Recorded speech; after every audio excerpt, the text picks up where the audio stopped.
Okay, today we are working on the rear axle. We are doing a disc brake swap and putting the hubs on because I replaced the seals. This is a 10 1/4 Sterling rear end out of a 1990 F350. I've already completed this side, as you can see. I'm using Rough Stuff disc brake swap kit. Seems like a good kit. The only thing it was really missing is the bolts to bolt it on. It already comes with the spacer, everything you need other than the bolts. You need 1.5 inch long, 1/4 inch, or 1.5 inch long, 1/2 inch bolts to effectively bolt it up and have enough room for everything.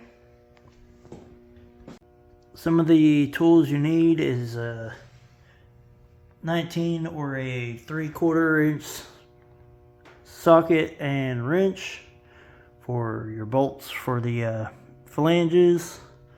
Where's that? 3/8 Allen socket. And this, if you're doing the hub seals like I am, you will need the socket for it.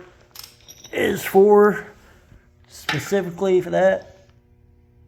There's your part number, all that stuff. It will tighten up the nut for that.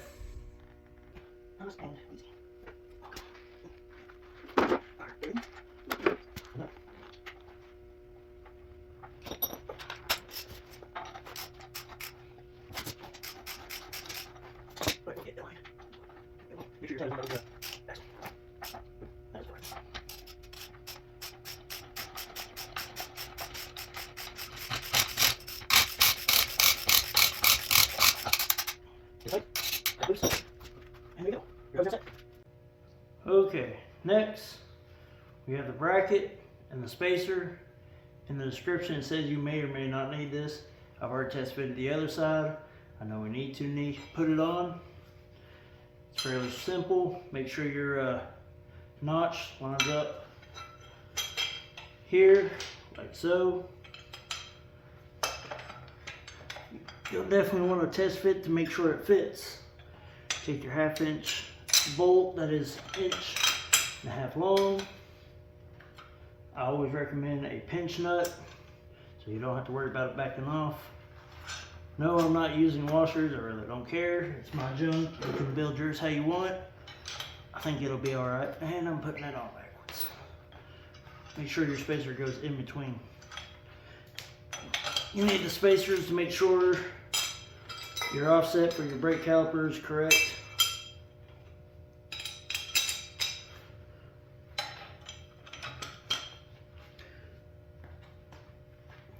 Otherwise, you'll have clearance issues. I've already test fitted mine, so I know it fits this way.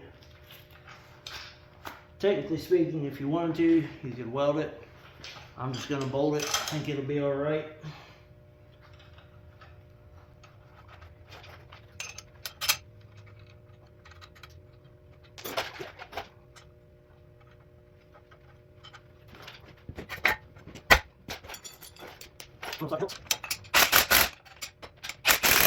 Yeah.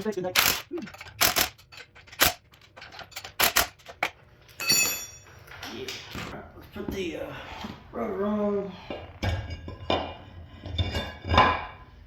don't know what that comes off of, but it slips on nice.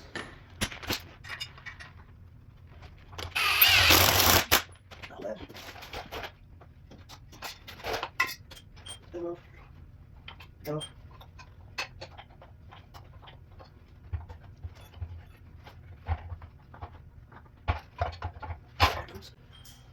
Now these are, I believe, GM half-ton. I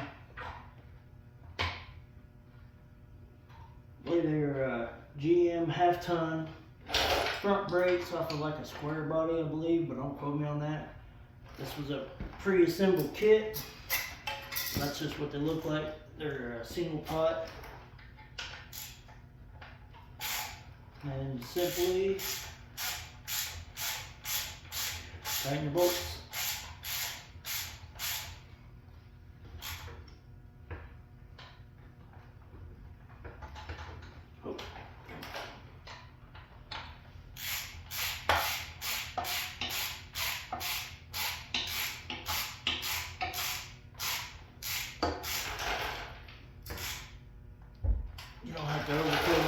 Now, when I ordered this kit, they actually sent me, I think they're laying there in the floor, the wrong brake hoses for this. So, rough stuff's done me good. They actually sent me the correct ones here for the brake hoses.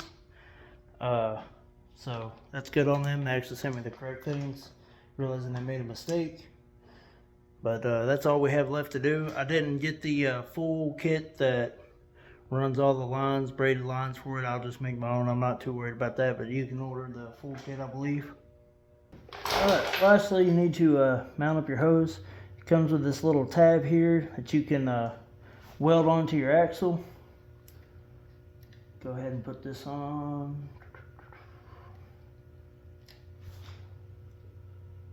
Never forget your crush washers.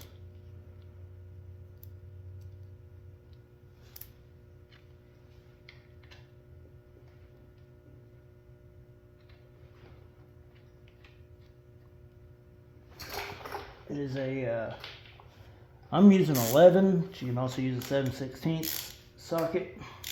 Hold it down, snug it up, and then this will simply tack on wherever you choose. I'm probably going to go, actually I think I'll wait till I get my leaf springs mounted up before I tack these on. I'd hate to put them on only find out I have to move them, but you'll just simply weld them on in a spot wherever you choose.